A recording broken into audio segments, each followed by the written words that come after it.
नमस्कार जय जगन्नाथ। चलतु आज केतोटी गुरुत्वपूर्ण खबर उपर नजर पकड़ा।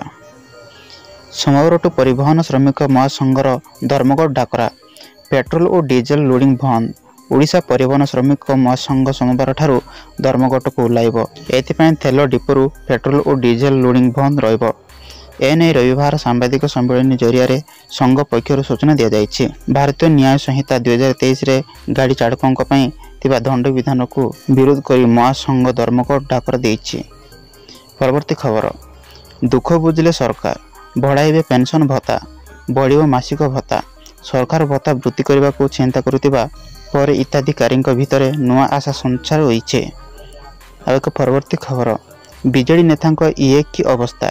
बालेश्वर मिशन स्कूल छक जनगहलीपूर्ण रास्ता नीतिदिन भली जी जहाँ कम जाउछंती गाड़ी ओह्लै बीजेडी सांगठनिक संपादक प्रवण प्रकाश दास और शिल्पमंत्री प्रताप देव कई किसी बुझीपार नथिले। हठात देखला बेलू दुहे रास्तार दुई पाखरे ठिया होई ट्राफिक नियंत्रण करुथिले। एक परवर्ती खबर। यात्रा बेले भी खुलबनी श्रीराम आखिरु पटी जानतु कारण। 22 जनवरी 2024 अयोध्या श्री राम मंदिर रे हेबाकुतिबा रामलाल प्राण प्रतिष्ठा सारा देश रे प्रस्तुति चली। यही दिन देशर इतिहास लिपिबद्ध होई रहिबो। प्राण प्रतिष्ठार एक सप्ताह पूर्व राम नगरी अयोध्या रे कार्यक्रम गुड़ी आरंभ हेबो। एथिरे भगवान को नाम जप करबाटू आरंभ करी विभिन्न प्रकार कार्यक्रम आयोजित हेबो। आउ एक परवर्ती खबर। जनवरी 8 रु समस्त सरकारी और बेसरकारी स्कूल बंद। प्रबल ठंडा कारण 4 राज्य सरकार बड़ निष्पत्ति। वर्तमान शीत ऋतु चलुवा बेले यह स्थिति देशर अनेक स्थान में प्रबल ठंडा अनुभूति। तेणु असह्य ठंडा को दृष्टि रखी विभिन्न राज्य सरकार बड़ निष्पत्ति ग्रहण करिसंती। स्कूल बंद पर देशर 4टी राज्य सरकार घोषणा करिसंती। दिल्ली, पंजाब, उत्तर प्रदेश और राजस्थान सरकार पक्षर यह निष्पत्ति निया जाइछे। आउ एक परवर्ती खबर। डबल चाषी को हाय जल्दी उठातु ए योजनार लाभ। चाषी को साहाय्य करने सरकार अनेक योजना करुछंती। ए योजना माध्यम सरकार चाषी को आर्थिक दृष्टि मजबूत करुछंती। एथिरे सरकार पीएम किसान योजना मध्य अंतर्भुक्त।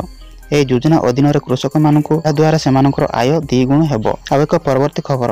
अकाउंट को केउटु आसुची टंका हिताधिकारी को मिच सत कही नहीं जाउछंती दलाल। अकाउंट को आसुची टंका किए देइछि काहीकि देइछि ता जणा पड़ू नाही।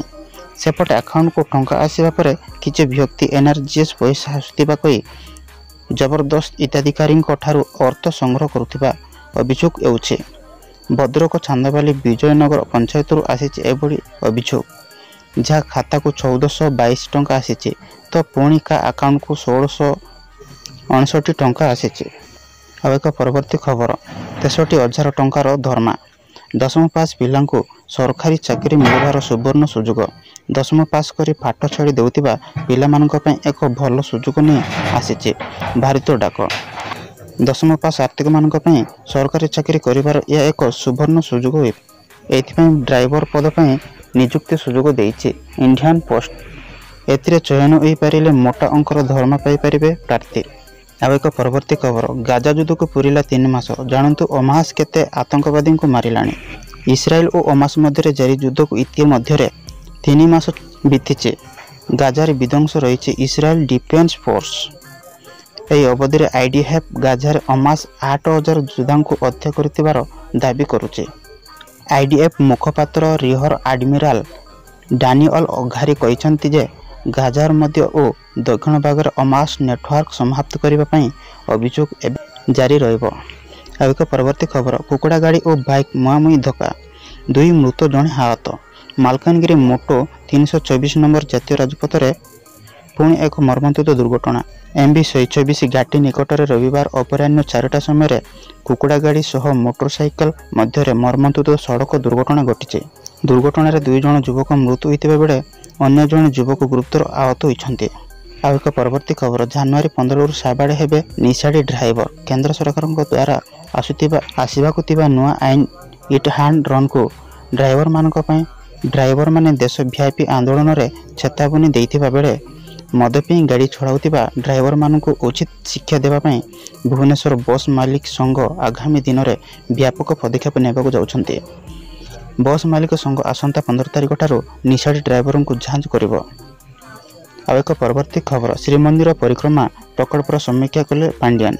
ପୁରୀରେ 5T ଅଧ୍ୟକ୍ଷ ବିକେ ପାଣ୍ଡିଆନ୍ ଆଜି ସନ୍ଧ୍ୟାରେ ପୁରୀ ଗସ୍ତରେ 5T ଅଧ୍ୟକ୍ଷ ବିକେ ପାଣ୍ଡିଆନ୍ ଆସି ଶ୍ରୀମନ୍ଦିର ପରିକ୍ରମା ପ୍ରକଳ୍ପ ନିର୍ମାଣ କାର୍ଯ୍ୟ ସହ ଅନ୍ୟାନ୍ୟ କାର୍ଯ୍ୟ ସମୀକ୍ଷା କରିଥିଲେ। ଆସନ୍ତା 17 ତାରିଖରେ ଶ୍ରୀମନ୍ଦିର ପରିକ୍ରମା ପ୍ରକଳ୍ପକୁ ମୁଖ୍ୟମନ୍ତ୍ରୀ ନବୀନ ପଟ୍ଟନାୟକ ଉଦ୍ଘାଟନ କରିବାକୁ ଥିବା ବେଳେ ଏନେଇ ସମସ୍ତ ପ୍ରସ୍ତୁତି ବିଷୟରେ ସମୀକ୍ଷା କରିଥିଲେ। ଚ୍ୟାନେଲକୁ ନୂଆ ଆସିଥିଲେ ଲାଇକ୍, ସେୟାର, ସବସ୍କ୍ରାଇବ୍ କରନ୍ତୁ, ଯାହାଫଳରେ ମୋ ଚ୍ୟାନେଲ ମାଧ୍ୟମରେ ସର୍ବପ୍ରଥମେ ଆପଣମାନେ ଦେଖିପାରିବେ।